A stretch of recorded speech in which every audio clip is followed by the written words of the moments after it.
That is a selection from the song named Out of Work, which was written in the 1870s as the United States was struggling with an economic depression. Today we're going to speak to history instructor Dr. Alexander Marriott and choir director Dr. Kevin Moody about the latest installment of their project to bring back to life music that has been lost to history. Alex, tell me kind of how you think the song turned out.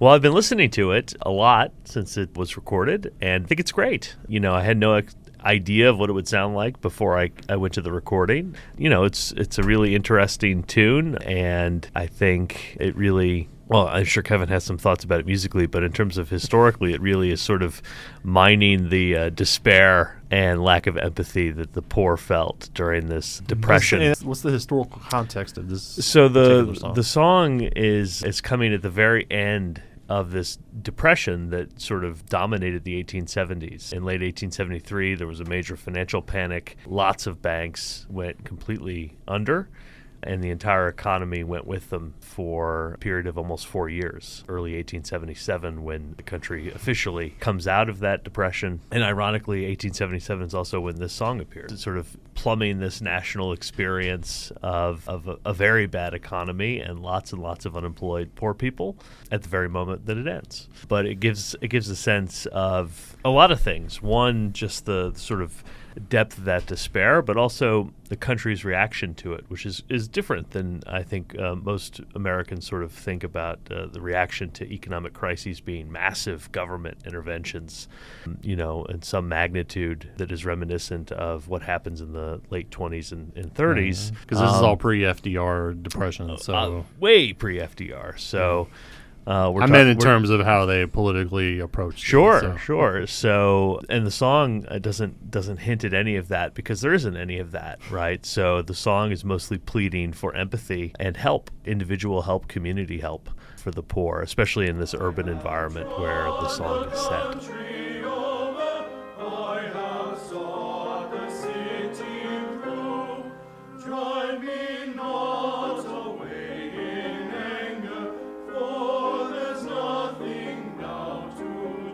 That's the kind of the historical context. There's more to that if anyone cares to dig into it. There'll be a little write-up in the website for it. But the song itself, I thought was really cool, and again, sort of gets at what music in this period sounds like. In some ways, it has some reminiscence with the 1850s song that Kevin put together earlier. Maybe that's just because the sort of standard piano music that goes with these things. The songwriter here, a man named Septimus Winter, wrote thousands of these songs. Love that name, by the way. So I imagine they all kind of sounded a little bit repetitive after a while. Right. But he wrote under a pen name, Alice Hawthorne. He did a lot of his work as Alice Hawthorne, but Septimus Winter is the actual name of the musician here. Unlike our previous To the West, we know a lot about Septimus Winter, so it's kind of cool to sort of get at this. And I don't know if Kevin's aware, but he was the composer of Where, Oh, Where Has My Little Dog Gone?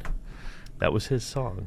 I didn't know that. I know he did, isn't it Where's the Mockingbird? Or something like that.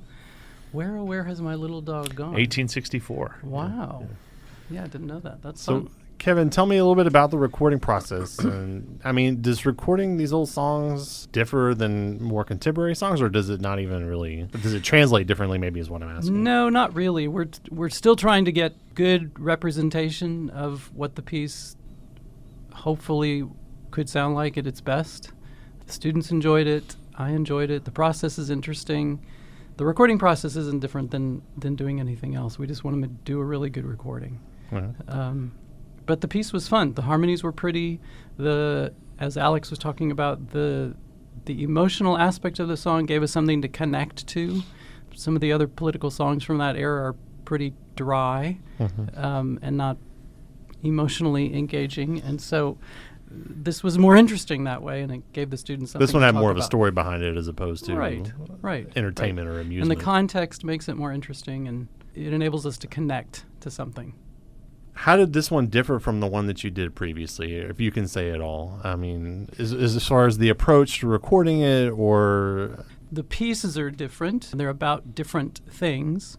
And we're trying musically to depict the text, to reflect the melodies in hopefully a way that they would have been sung at the time, but nobody really knows because we don't have original recordings of these things. So everything's a guess. It's definitely a contrast. To the West is a very triumphant, optimistic tune, and Out of Work is a it's kind of a minor key, a bit of a sad song. Yep. Alex, tell me how some of these songs, you're picking from ones that we don't, like he said, that we don't have recordings of. So how do you feel like sort of bringing these songs back to life can kind of allow us to see later on the songs that were recorded, like when you get into when we say the Depression era, we mean the 30s Depression era, like how this song kind of compared to what we do have recordings of from that era?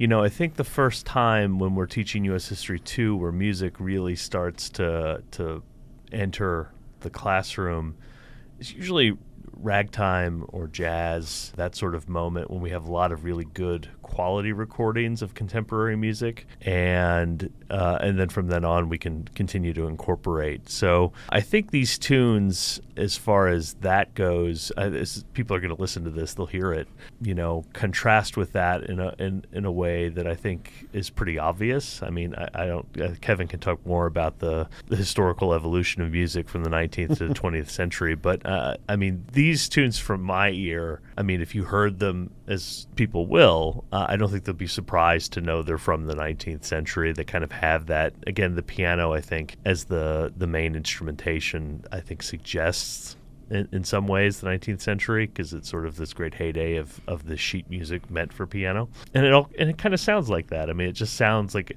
I don't know how complex these are to play, but I imagine that they're not terribly complicated. It didn't look to me as if our very skilled and talented pianist was having difficulty keeping up with it. Wasn't like a Liszt composition where she's racing around, and so I think they all, because they have to be that kind of publicly accessible art form where people have some knowledge of playing the piano, but they're not, concert pianists. They tend to use kind of the same chords and same kinds of arrangements. So I think in that sense, even though they're very different tunes, like I said, they have a kind of a similar piano vibe. I thought, I was listening back and forth to them going, there's kind of some interesting parallels as far as the music goes. And so I think there's just that tends to, I think, differentiate it from what comes later, because ragtime and jazz are going to sound very different. So the accompaniment is pretty simplistic, but it's almost folk songy, simple to sing, straightforward. And yeah, these could have been performed in people's homes, which in the 19th century everybody had a piano, everybody was involved in home music making, different than today, and so everybody would have had access to this. Okay, so this was the second recording in y'all's program. How many more are y'all intending to pursue here?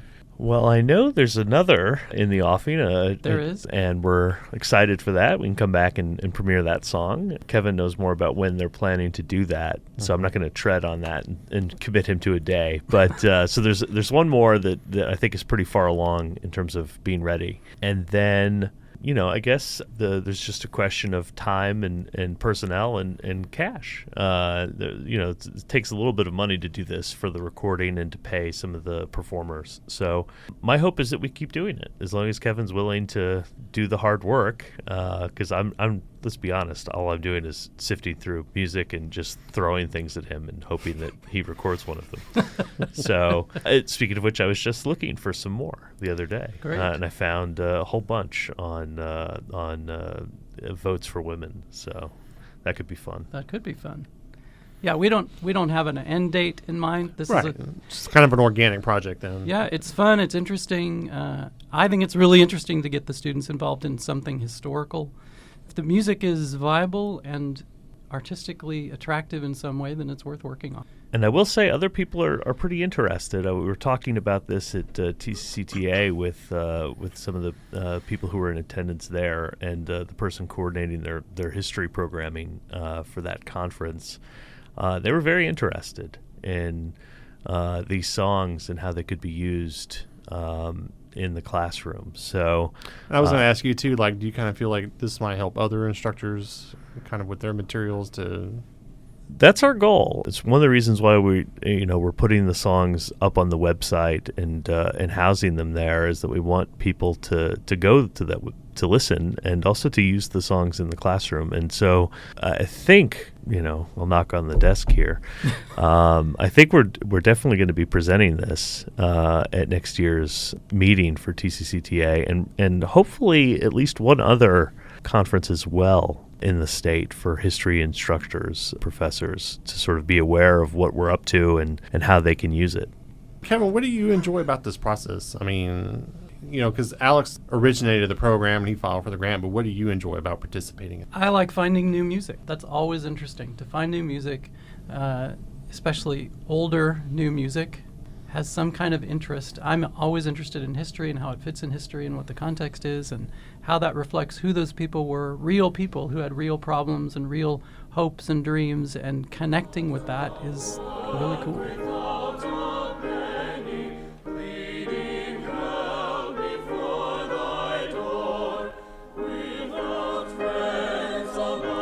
The project is funded through a grant from the Alvin College Foundation. To learn more, visit alvincollege.edu/history and click on Making History Sing.